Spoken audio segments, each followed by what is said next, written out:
ભલારામ બાપાની તિથિને આમ તો 1 મહિના જેવું કહેવાય. હવે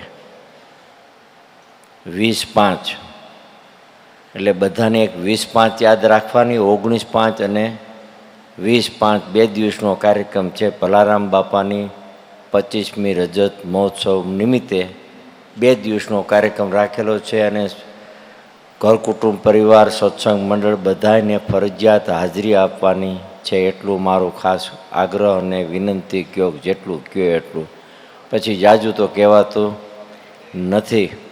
અને સંતો મહાપુરુષોની તિથિ તહેવારોમાં હાજરી આપવી એ પણ આપણું ફરજમાં પણ થોડુંક આવે કે ન આવે.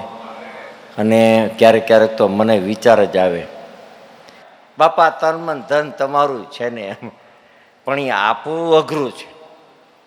અને કોણે આપ્યું કે લાભુ દાદા દેવજી બાપા આપણા ઉગમ ફોજના દરેક સંતોએ ગુરુચરણમાં કાયમિકના માટે શીશ અર્પણ કરી દીધું.